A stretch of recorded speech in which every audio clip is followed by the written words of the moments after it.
Don't forget to check out the Sunset Lounge. Check out patreon.com/Sunset Lounge DFW. There you will find, among other things, Beer 30 Sports O'Clock. This is your favorite go-to for discussing craft beer and breweries, all things sports, but mainly college football. Ziggy is the host. He gives you real barbershop sports talk and gives you the tips you need before you lay down those bets. So check out Beer 30 Sports O'Clock and all the great stuff we have for you here at the Sunset Lounge. Nobody would have thought that I would be the one. Rhyner, sports talk. Baseball, baseball, baseball, baseball. Oh, with the big mic. Oh, okay. All right, yeah. Okay, now I get it. We had a lightning strike, boys. What happened over there, Grego? We had a little lightning strike right outside the window. The Texas Rangers win the World Series. All right. Here's a tip for all these Americano League teams. Wait, you said tip? Yeah, tip. Okay. With a P. Keep jamming. The ticket, colon, nothing but a big Gen X jerk-off sake. This is a cool night or what? Although somebody would hear that and go, bullshit. I'm back, bitches.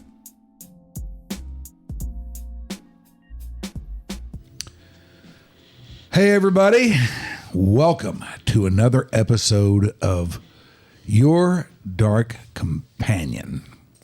Glad to have you with us as we come to you live inside the nurturing biosphere of the mothership today. It is the 28th of the merry, merry month of May. We're about to head into June.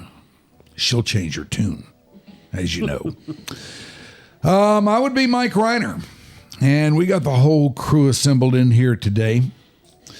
And we have a very, very special presentation for you today because we're going to talk to a guy who was and probably still is, although maybe not as openly as he was before, a real mover and shaker here in our Fairburg. He is the former mayor of Dallas. For my money, he is the last effective mayor we have had, the great Mike Rawlings. Thank you. Thank you, Mike. How are you, sir? I'm great. It's an honor to be with you because maybe I told you this once, but you were a hero of mine when I was brand new to this city.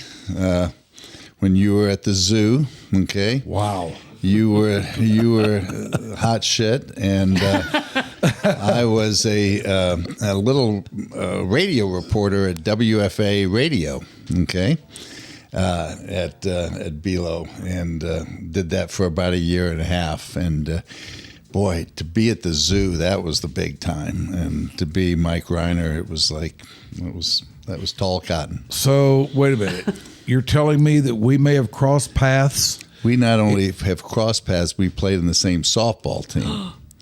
Shoot. Okay. The KZoo softball team, because I was a stud, okay? And we needed studs. The KZoo softball team you guys needed were a studs. bunch of drunks. Yeah. And, we weren't drunk. We were just getting high. That's all. I've just latched on a little bit and done a little bit more to make him like me. Right. You know, who knows where I might be today. Maybe you'd be in the National Radio Hall of Fame. Yeah, maybe, but probably not. Well, Mike Rawlings was the mayor of our Fairburg, the 59th mayor of Dallas. He won in 2011 as a Democrat. He was reelected in 2015. Now, do they have term limitations on that? they do. Just The two city terms does. is it? The city does, and my wife had one too. So 2 terms, 8 years, and then That's it. You're done after In that. fact, this last November, we changed the charter so city council people can only serve that many years because they were able to come back. They were able to sit out and then get reelected. So they can't do that anymore. So, and it's something I believe in. I think it's good. It's time to, bring in the relief pitcher from time to time. Shake things up a little bit, get some new ideas in and whatnot. All right, I was looking over Wikipedia on you today. the great authority. Which is extensive. What is going to happen to Wikipedia with this AI stuff? Is this going to go away, or is it going to still be the source? I don't know, Mike. I fear AI. Yeah, I know. Well, me too. I really haven't thought about it much. Now, what came first, Tracy Lock or Pizza Hut? Tracy Lock. So right after I got fired from WFA, okay, I didn't know what to do. And somebody in college had told me I was would be good in the advertising business. So back then, this is the way you got jobs. I opened up the yellow pages and looked under advertising agencies. I didn't know one agency from the next, and saw an address I knew, and it was 6060 North Central Expressway. There was an agency there, and that was the home, if you remember, of the Dallas Cowboys. Yes, the Twin 60s. And I was a reporter there, and also the Playboy Club was at the top. That's right. Okay, so everybody knew 6060 North Central Expressway. I went and got a job in the advertising business and stayed there at the small agency for a year, and then got hired on at Tracy Lock. And really that was my 20 years in the advertising business, and learned how to run a business. And then I went to be president of Pizza Hut. So you just showed up from radio. Yes. Got hired at this other business. Yes. And then did you know anybody at Tracy Lock by then, or did you have an entree, or did you just show up? No, look, you got to understand back then, if you could fog up a mirror, people wanted to hire you. I mean, people were getting hired left and right. And I just always believed in cold calling. And so I did, and knocked on doors. And I had worked in an account at my agency, Mitchell & Manning, called ABC TV Rental, okay, one of the big local TV rental accounts in town. And they were going to have an account from Rhyner Center, which was a TV rental business called Color Time. And they said, "Oh, this guy's an expert." It's bizarre. In the TV rental business, I don't know. It's not real complicated, but somehow I talked my way in there, and was a kind of a junior account executive, and grew in that agency. It's a great place. I think what I'm going to do is start positioning myself that way, that I'm an expert at TV rental. Who knows where it might take me? That business is still booming, I'm sure. Yes, yeah. So how many years were you there? I was in the agency world 20 years, and this was 18 and a half at Tracy Lock. Yeah. 18 and a half. And then came Pizza Hut. And then I had worked all my life, really, since I'd been about 13, and I'd gotten to a point I wasn't liking the direction that the holding company was going in. And I said, I'm going to take a year off. And so I quit to take my sabbatical. And a friend of mine was running the restaurants that were spun off from PepsiCo. And it was KFC, Pizza Hut, right, and Taco Bell. And he asked me if I would be interested in doing that about 2 or 3 months into my sabbatical. And I said, if I remember the quote, that I'd give my left nut to do it. Okay, and he says, okay. So we worked out a deal, which I still believe in. I said, don't hire me. I said, let me be a consultant for 30 days. I'll get into the business. I'm going to learn everything about the business. I'll come out of it with some points of view.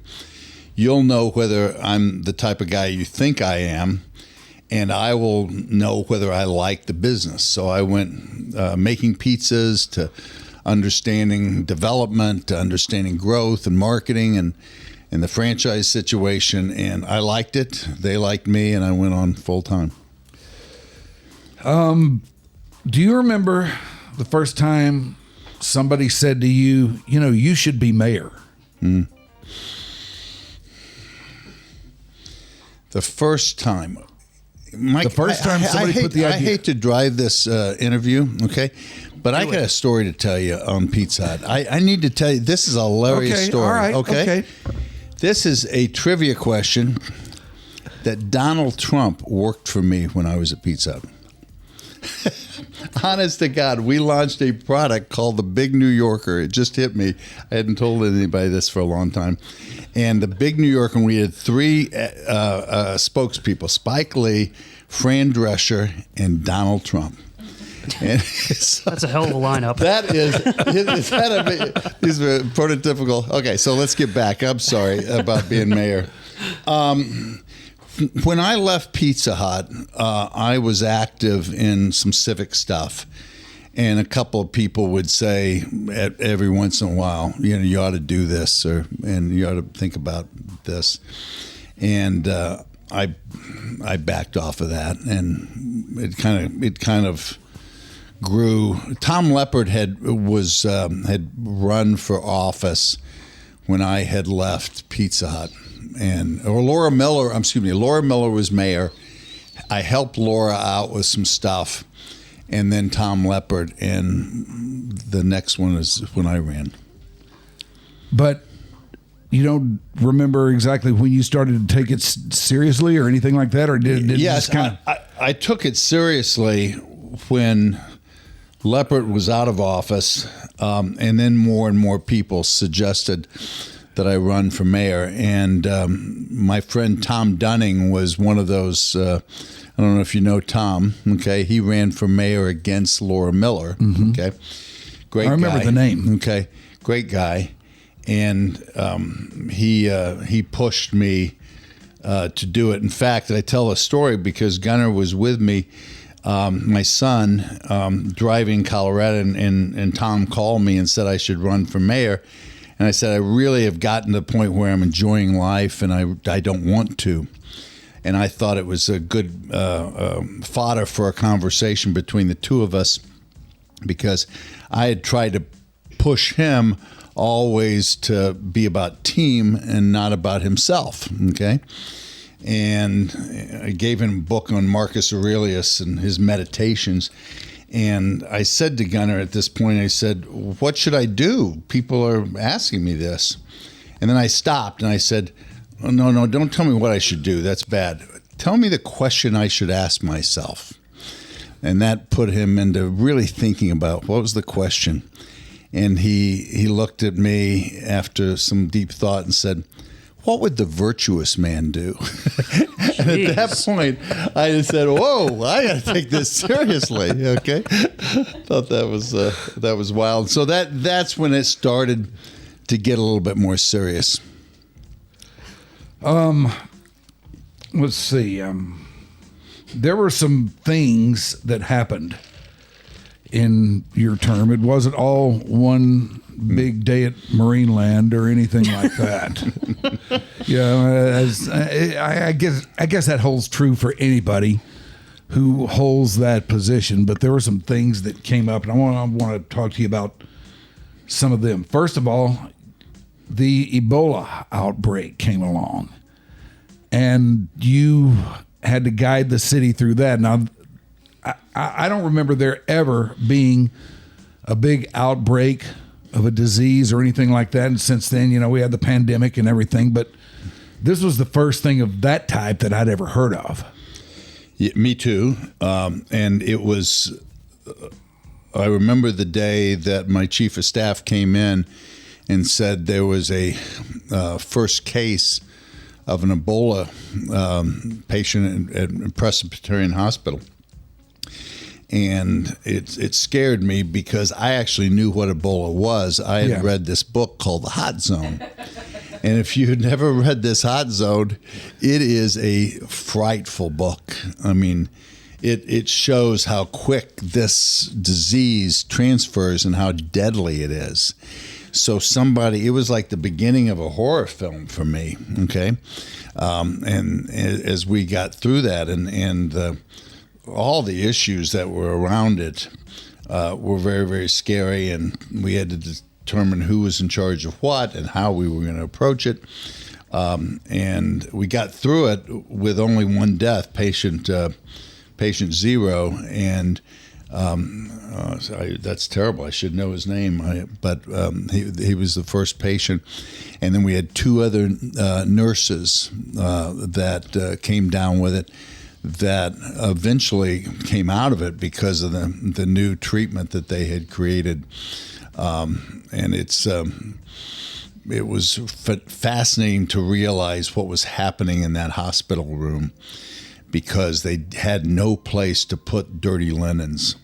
And basically what happens to your body is you bleed from every orifice, okay? Your body falls apart inside you, okay? And because of this was hazardous material, you couldn't put it any place in Texas. Texas didn't allow it to be there. So we had to kind of sort out how to get rid of things like that. And these brave nurses dealt with it, and the brave doctors dealt with it. And we had 2 cases. And again, fortunately, they lived. And the dog lived too. Nina Tran's dog. We had a little puppy. Okay. And we kept it. There was another case of this in Spain. I think it was Spain, not Portugal. Maybe it was Portugal, but the dog died there, so we saved the dog, okay, in Dallas. So that was my big claim to fame. Another tough time that you had to guide the city through came in 2016 with the ambush on the police officers. First of all, how'd you find out that had come down, that was going on, or yeah, just take us through that. My mother-in-law, who had lived with us for a long time, had just died, and she we were actually on vacation. We came back. It was in July, and we had the funeral for her on that day, on July 7th, and we were out in East Texas, and it was a hard day, as you can well imagine. It was hot, and meanwhile, this was actually kind of pre-Black Lives Matter. There were 2 acts.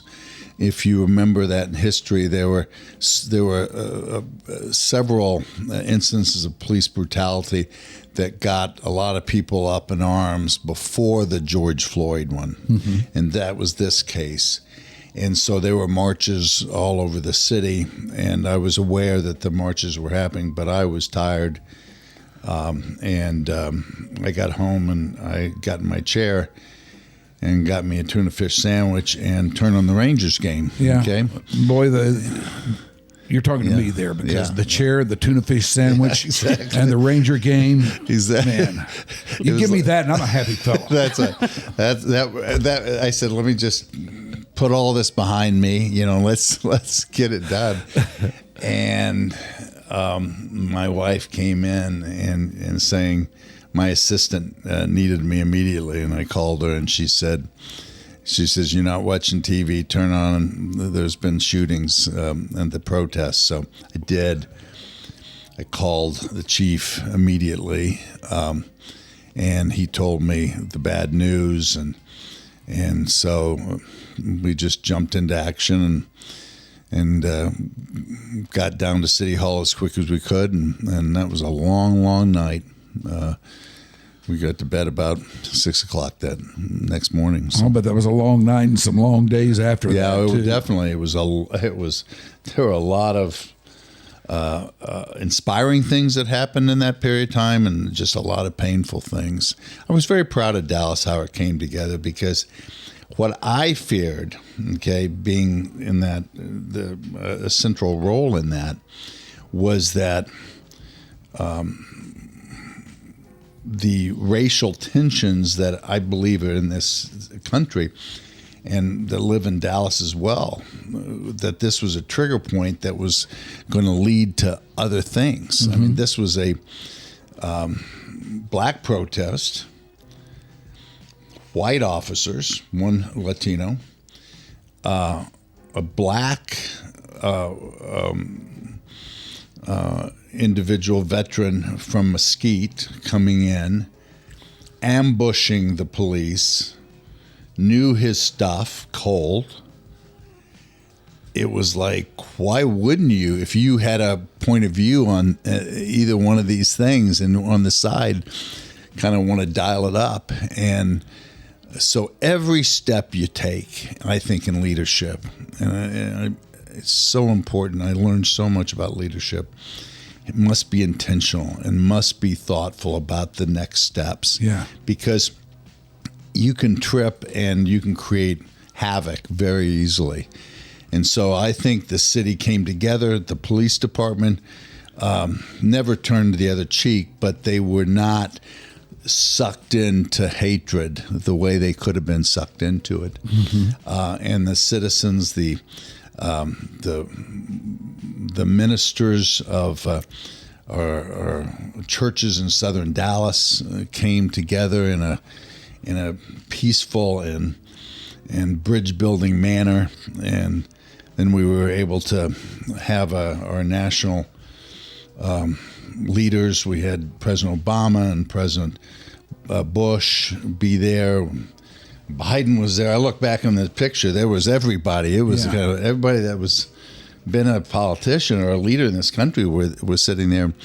And we were talking earlier about Lawrence Wright, and Lawrence came in and wrote a chapter of his book on that service and said that Dallas had really come to its own at that moment. I find it kind of unusual that Dallas has never had any kind of full-scale, full-blown riot like you see in a lot of other cities. What do you credit that, or why do you think it's happened that way? It can't be just sheer coincidence, can it? No, nothing's sheer coincidence. It all has a math model behind it. And I don't know exactly why, but Jim Schute's book, The Accommodation, speaks to some of that foundational stuff. And what we see is a city that was built on commerce. I mean, if you really look at Dallas, it's not a beach town or a big river. Everybody came here because they were going to somehow figure out how to make money. Yeah. Okay. And you go back to being a cotton town. You go back to being a market where people came and bought things throughout the whole South. What Ross Perot did and took it to the next level. Herb Kelleher, all these guys. And I think as you think about the leadership of Dallas, Stanley Mark was one of those guys, a wonderful man. People, when you think about business, you're very thoughtful and you're intentional and logical about how you approach things. And you got to include everybody, because if you don't, that's going to come back and bite you in the ass. And I think while we were a racist city, okay, and had a large degree of that, we actually got through desegregation in a much healthier way. You can argue whether it was right or wrong or anything, but there weren't riots then. As Jim talks about, we built the black communities in the Lake Highlands area. That's still one of the best communities going. And I think that people were not afraid to deal with reality. And I'll tell you, one of the reasons I think that's true is because Kennedy was shot here, okay? I think the fact that people were bullshitting themselves a little bit and not really dealing with some of this subtext that was going on woke people up. And they said, we've got to grow up. And the great mayor, Eric Johnson, in 1963, took it to the next level to make that a reality. Do you think the Kennedy thing hovers over the city and always has hovered it ever since it happened, to the extent that it's almost like a barrier? People will only take things so far. I think so. I think they realize when you have it it was a murder in a family. It was a suicide in a family. I mean, it was a tragedy and people go, okay, that's what happens when you have hate talk. Yeah. That's what happens when you don't deal with these sort of things, and it has been that way. I'm pleased that during my tenure as mayor, we were able to hopefully turn the chapter in the 50th anniversary. It was, what was that? That was 13. Okay, on the day he was killed, and we had that ceremony in the drizzle and the rain, and there was a little bit of what's the word? When you work through something, catharsis. Yeah. That helped create, and we kind of put a button on it. Now we're kind of moving on. But I think it's if that's in your heritage, you realize what you're capable of.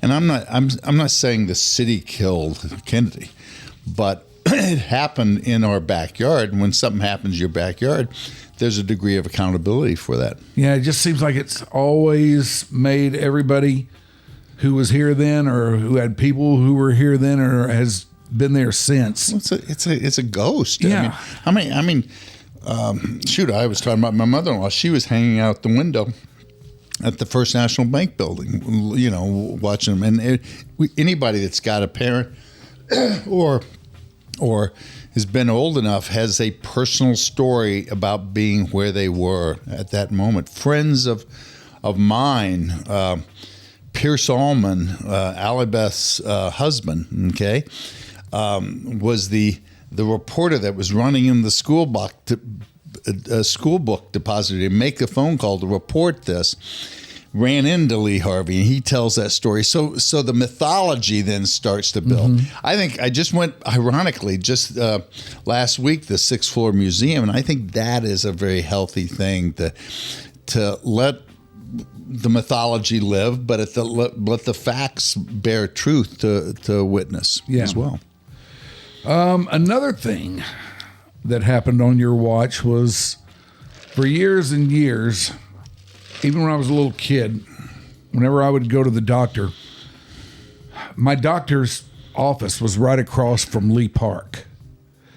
And there, all those years, was that statue of Robert E. Lee. And Traveler. Yeah, and Traveler. And you presided over that coming down, didn't you? I voted for it to come down, and that was a difficult time in this city's life.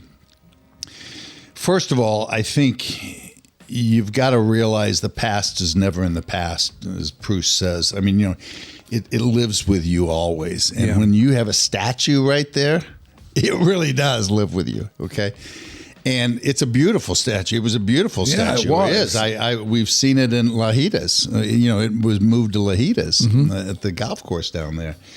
And you don't see double equestrian statues so it was an important piece of art and history.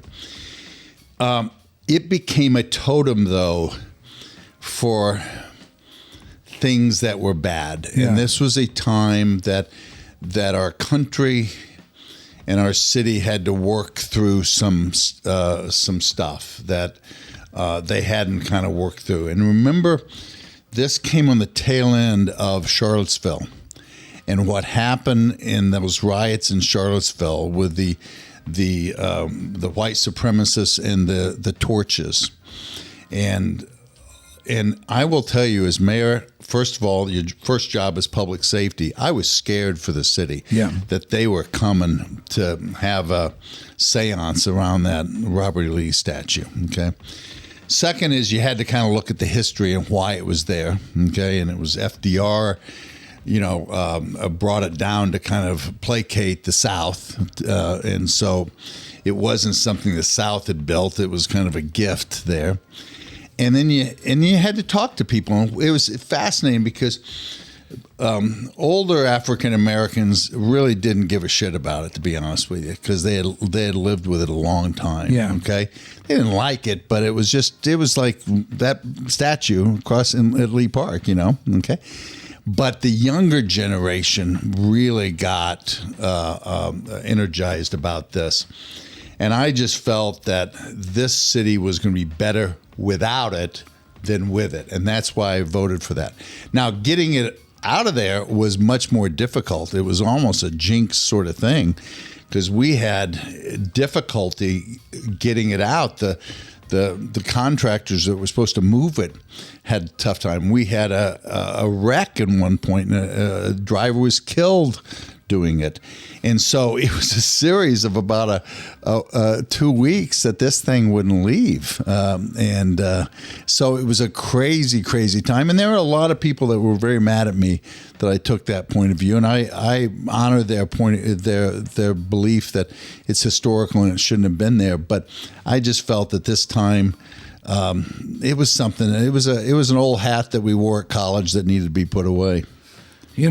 As mayor, you find yourself having to make decisions or get on one side or the other, and no matter what you do, somebody's going to be pissed off at you. Of course. That's just part of the fabric, but how do you live with that, man? Well, you live with it by, first of all, knowing where your moral compass is, and everybody's got a different one. My moral compass isn't necessarily better than yours, okay, but at least I know where it is. Okay, no, not as, I'm pretty sure it is. It just, you got to know what is important to you and what isn't important to you, and where you're going to fall on the sword and where you're not going to. First of all. Second is you got to make sure you include everybody in the process. That's something I learned because my whole life is I'm sometimes right, but I'm never in doubt. I'm like, we're going to do this, you know, and it's like, you can't do that as a real leader. You got to kind of bring people together and think about it and listen to people. And if you do that, and then you come to a place, at least people say, I've been listened to, and he's being clear about why he believes in this or that. And by the way, not everything was that important to me, okay? And you take a lot of votes at city council. There were kind of A, B, and C priorities, right. and I didn't spend as much time on the B and C ones as a lot of other people did because it was important to them. You're getting a great history lesson of why things are the way they are here in our fair burg today from the former mayor, Mike Rawlings. But right now, we'll be back with him in just a second, but right now, it's time for everybody's favorite part of your dark companion, the mid-roll read.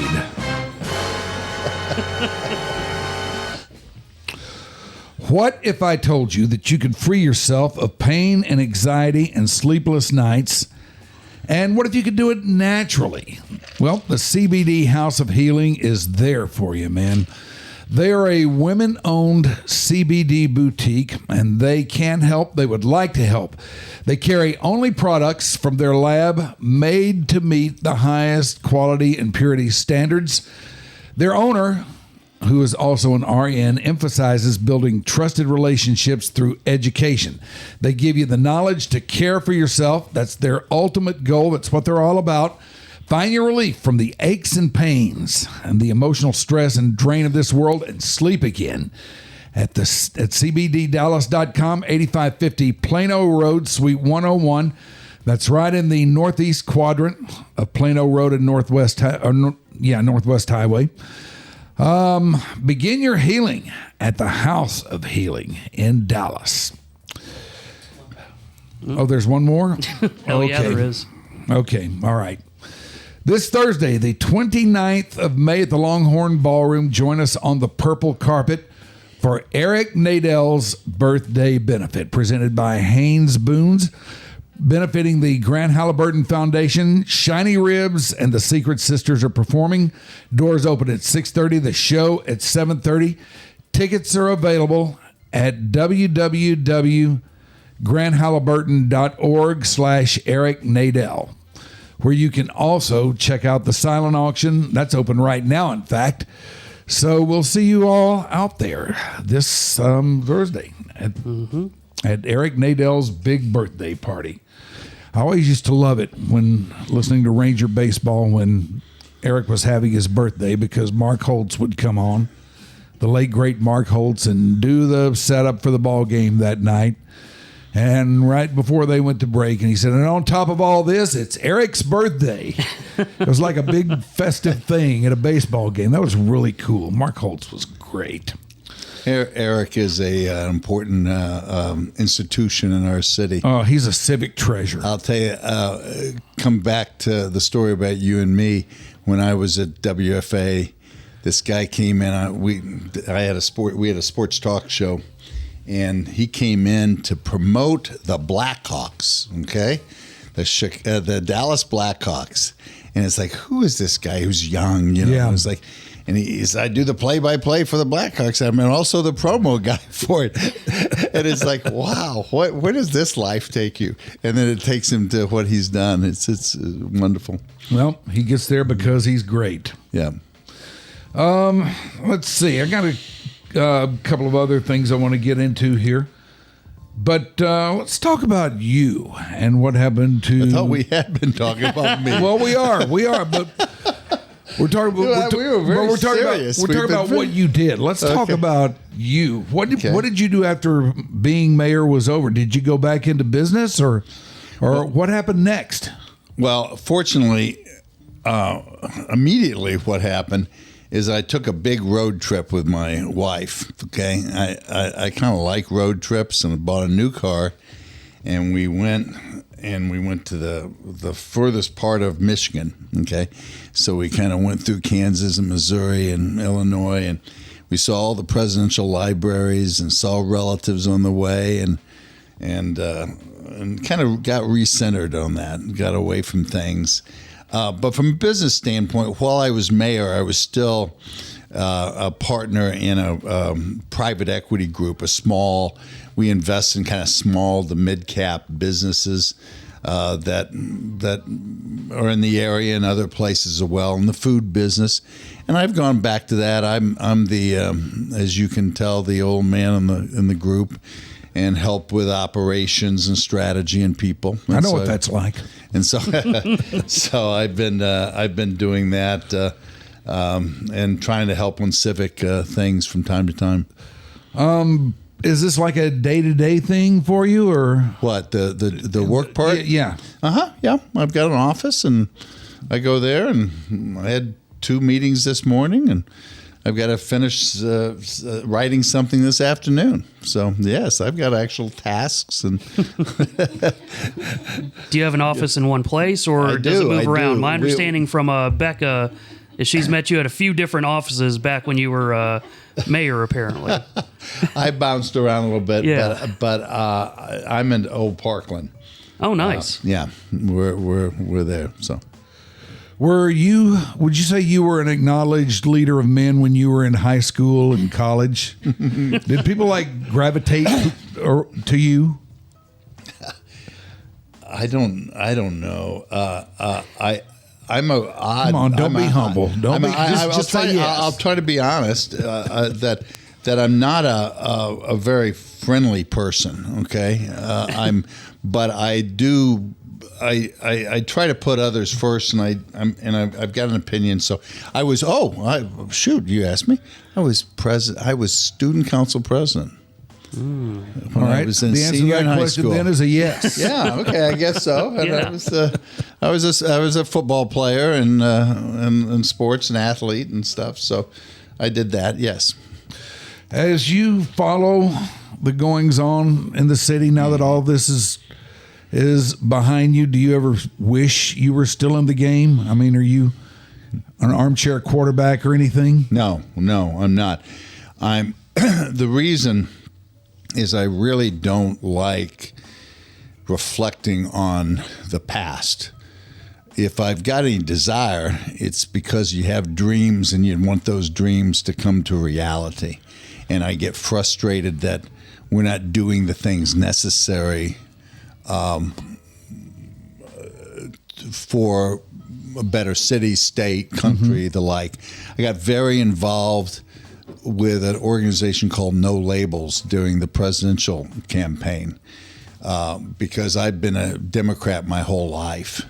And I realized that the Democrats were not going to win and that we needed another choice to run against Trump. And we didn't find one, but I was very involved in that. So it's not like I go back and say, I could have done it better, because you don't really know that, okay? It's more about what do we need to be doing and how do we get it done? That's where I find my energy. Yeah. Does that make sense? Yeah, it makes total sense. Okay. And let's see. I lost my train of thought there. I actually have a question. Okay, go ahead, Shoopy. This actually Let comes. me regroup. Yeah, this actually comes from a Mike Grubber. Oh, I'm sorry, Mike Gruber. He's actually got the same name as my dad. He does. He would like Imagine that. I know, it's weird. Maybe it's him. He He would wants like me your, to plug him. Yeah. Okay? Yes, he does. I can see this coming a long way away. he would like your thoughts on the Southern Gateway Park. Yes. I understand you're a pretty big proponent of it. Well, As is he. I was talking about things that I've been involved in since I became mayor, and there's a few organizations I've gone a little deep on, and your dad asked me to be the honorary chair with Mayor Kirk on the Halpern Park now. Okay.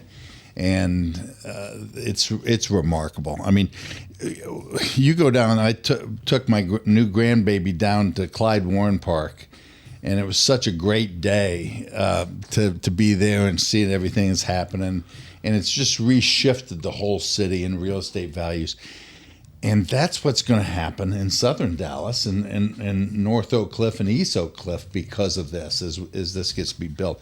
But it's complicated. You have to raise a lot of money. You got to get the politicians in line. You know, everybody's got to come together, and people don't like doing that. And so it's a great event, and Mike's done a great job, and April's done a great job. And it's fun to see something that we talked about when I was mayor, okay? Look, this whole greening of Dallas has been a really important thing. A lot of space, a lot of parks, a lot of green space, the loop that's taking place around the bike trail around Dallas. We didn't have that. We were like in the bottom of the list of cities on things like this, and now we're moving close to the top. It's remarkable how far it's come. Yeah, it really is. Just with Clyde Warren. Now, for those who may not know, where is this thing that you're talking about going to be? You go, if you're heading to Austin, okay, and you go 35 south, go over the Trinity, okay, and what happens now is you will actually go underneath a little tunnel, okay? And above you is going to be a park that connects East Oak Cliff and North Oak Cliff together, just like Clyde Warren Park is a tunnel that you go underneath. We're building a park out of air, and it's gonna bring the community together. It's going to be a place where people can enjoy themselves, and I think the economic development around that is going to be extremely important. It's right next to the zoo, so if you've been to the zoo, it's going to build on that and make that whole area a stronger area for neighbors. That sounds fantastic. Yeah, it's going to be cool. It really is. Some would also say it's pie in the sky. I know it was back when it was. Dreams Clyde were Warren always was pie in the sky too. Dreams are always pie in the sky, and half of them probably are, and then half come to reality. The key is to work at it and try to get the reality done. What are you most proud of about your time as mayor? Oh, as mayor. All right, and just in general. Okay. Which one? Well, I'm most proud of my children, okay? I mean, there's no question about that. I mean, I've always felt that the most important job, if you're lucky enough to get that job, is to be a parent. I mean, because you're not just living your life, you're putting the spices and the ingredients into something that's going to impact a lot of people's lives. So there's no question that I'm most proud of that. While I was mayor, I think, believe it or not, in hindsight, it's easier to see. I'm probably most proud of getting off my ass and speaking a little more candidly about the state of our public schools. And because of that, and I caught a lot of grief for it, because that's not the purview of the way our city government's built, of the mayor of Dallas. Yeah. Okay, it's a separate organization.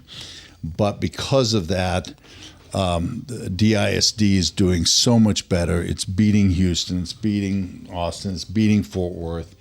And we've got a long way to go, but that's a hard dream. You're talking about dreams, whether it's pie or sky. Sure. You start to see that, because what I realized is we can change the world in one generation, and that's only 18 years. And think about it, if each kid, when they were a baby, had a different shtick and the settings were different, and how we could change it in 18 years is not very long. And I think we're starting to see that. So that was tough because of, as you said, people aren't happy with you.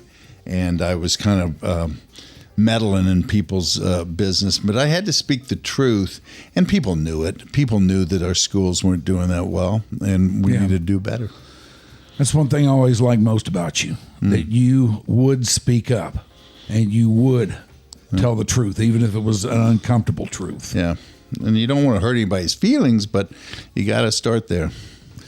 Talk a little bit about getting Uber into Dallas.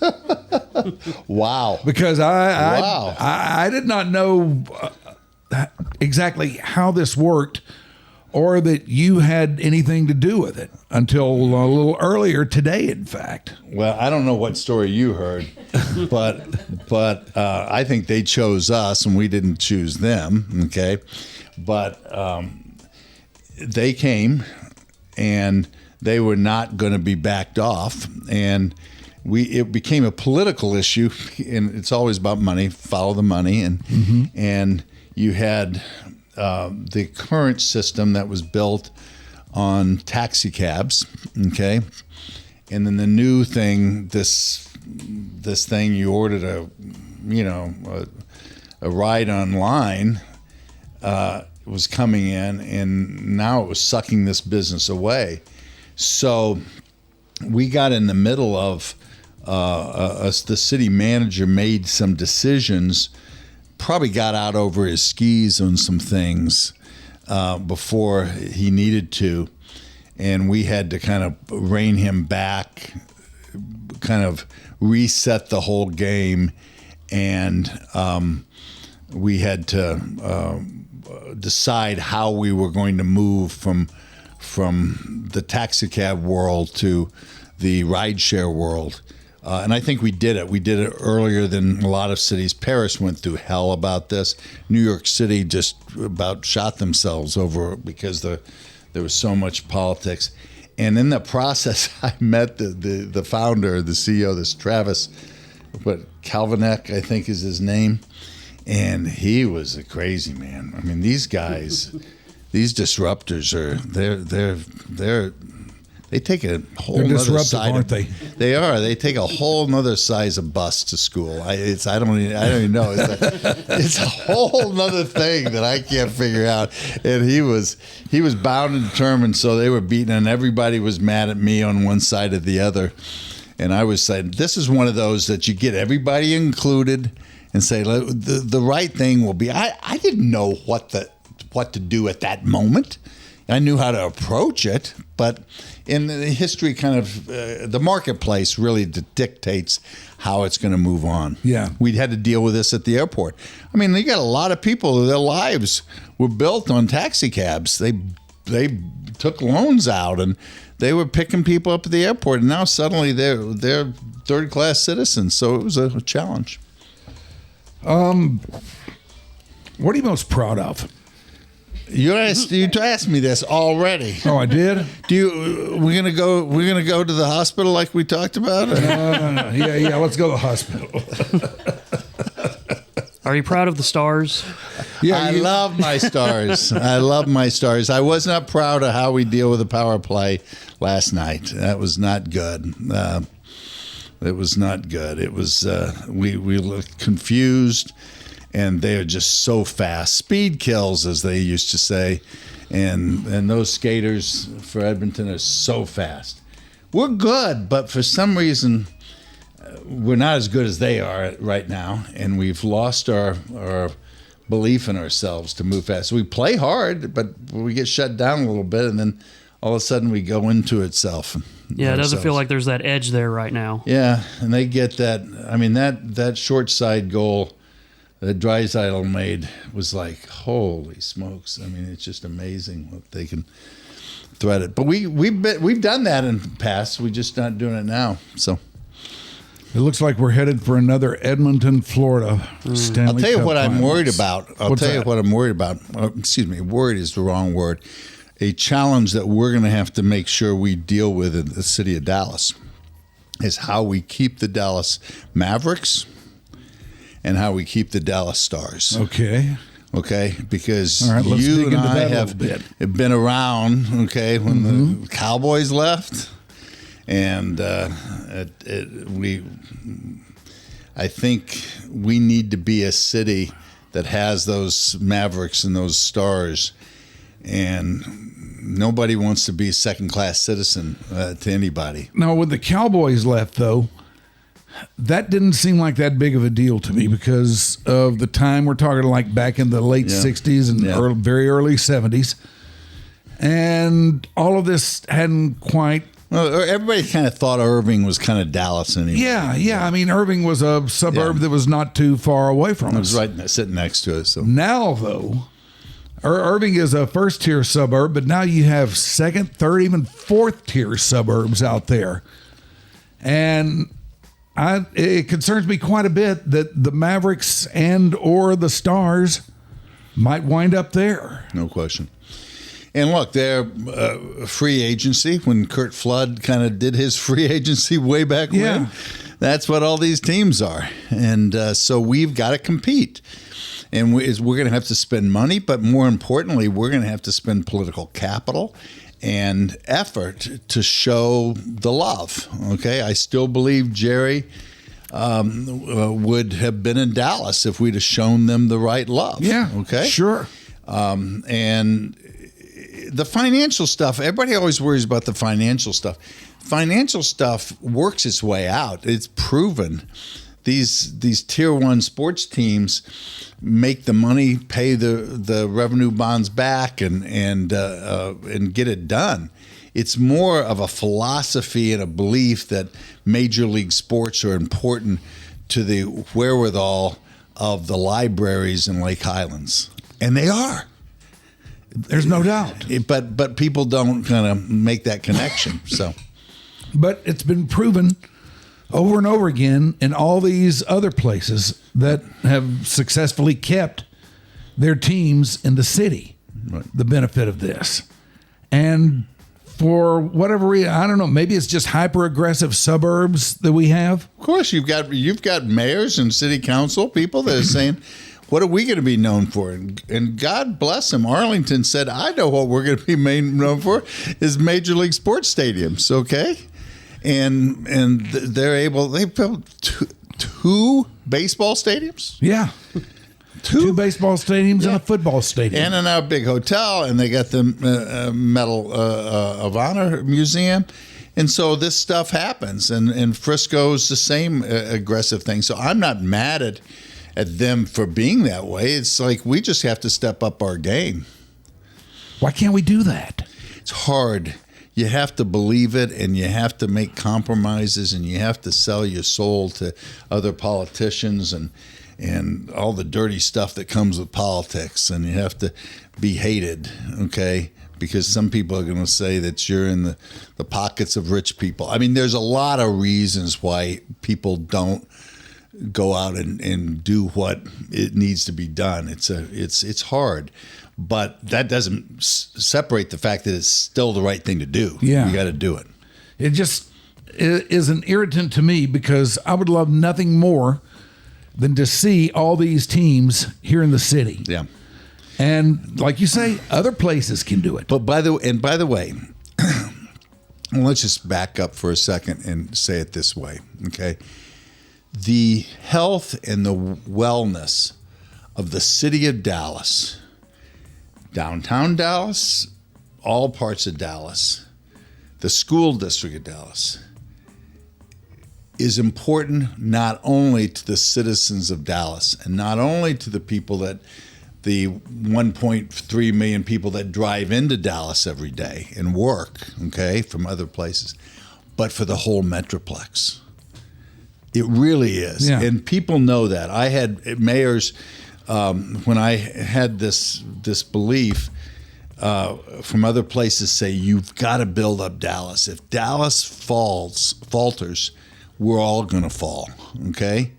And some people know how to compete on the short-term issues, but Dallas is the ballast of this area, and it's the fastest growing area in the United States. We are going to be bigger than Chicagoland by the year 2030. You're going to have New York area, you're going to have La La Land, you got Chicagoland, and we're going to overtake Chicago by the year 2030 as far as size. Yet, I make my way around, and I lived downtown for about 10 years, and people would ask me, so where do you live? And I'd say downtown. They just go, oh. And it would be a blanco, like, I never go down there. I've never been there. I've never seen downtown Dallas. Yet I live in Dallas, but I've never been downtown, and I can't think of a single reason I would ever have to go down there. Remember how they used to say in Dallas when someone say that Oak Cliff was O? Whenever it says, Yeah. where you from? I'm from Oak Cliff. And Yeah. Oh, Yeah. That would be. Now it's not that way anymore. I mean, there's a lot of people think it's cool. And Dallas it's really. I mean, it reached its nadir probably in the early 90s, 95, and it's kind of taken about 25 years, and it's still not where it needs to be. It's had some setbacks. The Neiman Marcus thing is a good example, but I'll tell you, it's a stone's throw away, maybe a forward away from the fastest area, that Clyde Warren Park area and uptown. Yeah. So it's going to continue to grow. And the point is, we had, I don't know how many, I'm going to get this number wrong, but thousands of people like yourself living in downtown now. Yeah, there are. Thousands. Yeah. And when I started being mayor, there wasn't, there were like 400. So it's turning into a neighborhood. Yeah, there are a lot of residential properties there that are in buildings that sat empty for years. Yep. Had nothing happening at all. And now, if you are down there or if you live there, it's a pretty thriving community. Yet out there in the hinterlands, it's not thought of that way. One of the fascinating things about modern world today is it's easier to build something new than to repurpose something. Globe Life is a good example versus this. When we look at the Mavericks, we'll just build us a new stadium, okay? And so it's easier for real estate guys to get a piece of a tract of land and go vertical than take a piece of historical landscape and repurpose it. And I don't know what that says and how we're going to deal with that issue, but it's an important one as we think about how we build a future. And we're on the subject here. What's so bad about the AAC? I think the AAC is great. I do too. I was running Pizza Hut at that time, and we went in as one of the major sponsors for the Stars and the Mavericks. I remember talking to the guys and kind of cutting a deal with them. And I walked in that place and I said, "This is the best stadium," and I was so proud of it for the city of Dallas and stuff. The problem is it's all about money again, and the revenue streams that these people have, and they want a bigger share of. They don't want to share on concerts. They don't want to share on media rights. They don't want to, they want it to be there in their pocketbook and not someone else's. And that's why it's so important, I think, in our world today to figure out that your destiny and your happiness and wherewithal is going to be determined on how you treat the other person. Because if you basically just are out to get his in your pocket, I think we're going to come down as a society long term, okay? And I'm not saying we got to be all touchy-feely and love each other. We're competitors. I'm a big competitor, all right? But you got to sort out and figure out what win-wins look like out there. That's hard to do. I know, it really is, because it's high math, okay? And but that's the attitude that I think you've got to kind of approach it. Some people just don't have the stomach for that fight. It's just easier to say, "This is mine, that's yours." Yeah, exactly. And just go on down the road like that. No question. This has been fun. I've really enjoyed having you in here today. Thank you. I'm so. Can I ask you one question? Yeah. Okay. First of all, congratulations for your career. Okay, well, you've had a great career. Thank you. What do you like best about Dallas? I do this as mayor, as ex-mayor. I always said, what is it that you're here, you're living, you're working here. Why and what do you like best about this place? Well, I'm a native, and I've never lived anywhere else. And the thing that has always drawn me here is that for me, it's home. I have roots here. Family? I have skin in the game here. I've seen this place turn into whatever it is that it's turned into. Do you like what it's turned into? Some of it, not all of it, but some of it. Do you? I do. And it doesn't matter whether I like it or not. It's going to happen. Well, yeah, it doesn't matter whether I like it or not either. But do I miss some things? Yes, but I kind of like what we can become. I'm hopeful about that. Yeah, I don't know. And I've been around this country to enough places. Yeah, me too. And seen enough cities, and I'm kind of an urban rat anyway. And I go to cities and I look around and I say, okay, do you like this better than Dallas? And I really give this some thought and kick it around. At the end of the day, I always go, no, I don't. Me too. I like it here. Me too. I could have lived any place in the world and taken my career different places, but this is an easy place to live. It's a place that makes you feel good. It makes you feel homey. And the people are homey. And, I got to tell one last story before we close. I met Santiago Calatrava, who built the bridges over the river. Yes. And we went to dinner. We went to a fancy dinner, and he's a Spaniard and he's a fancy guy and everything. And I was kind of intimidated about these European cities and the beautiful Vienna and what Barcelona was like and what Paris is like and all this. And I said, we don't have those things. And he looked at me like I was a third grader and said, "You don't get it. Those cities are dead. What you're doing now is building for the next century." And I thought, wow, we're in the game right now. Now, and we're just looking in the past at what their games are. And I thought that mindset about life and being an adventure and building it is an important way to look at a city or an individual. That must have got you sky high. It did. Anyway. Well, thanks for doing this, man. Thank you, Mike. I really appreciate it. Good to see you. All right. Do we have the in-show read? You know we do. Okay. Well, Oh, boy. oh, goodness. All right. Let me get the teleprompter working here. Okay. That's the former mayor just waiting on you. Yes, I know. I don't care. I know. Yeah. I know. Oh, my goodness. How We're did all this watching happen? And why can't we do something about this? Here we go. Hey. All right, here we go. Here's what else I've got to tell you about.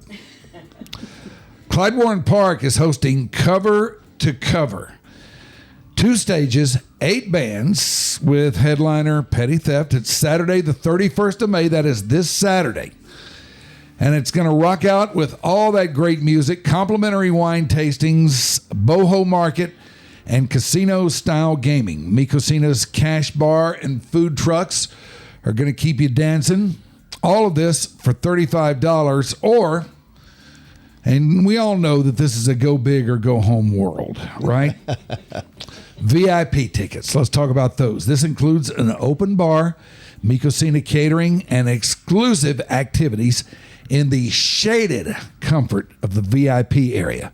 So grab a friend for the day. VIP tickets for $125. Kick off the summer with the only all-day music festival in the heart of Dallas this Saturday, 1 to 7:30 at Clyde Warren Park, brought to you by Choctaw Casino and Resort up in Durant. Go to ClydeWarrenPark.org for tickets. Remember, you can find all our episodes on our Patreon page. You can find us on YouTube and Spotify. Listen, follow, share us on your social media. That means everything to those of us who swim in the waters of the podcast. And while we're at it, if you're feeling what we're doing, how about a nice review? If you're by the channel on Spotify or Apple Podcasts, you could help others find us by leaving a review. So get down on that. And thank you for watching Your Dark Companion. Bye.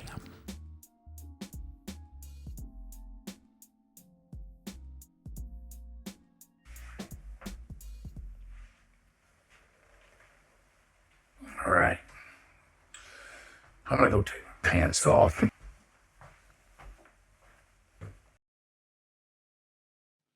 Your Dark Companion is a Stolen Water Media presentation.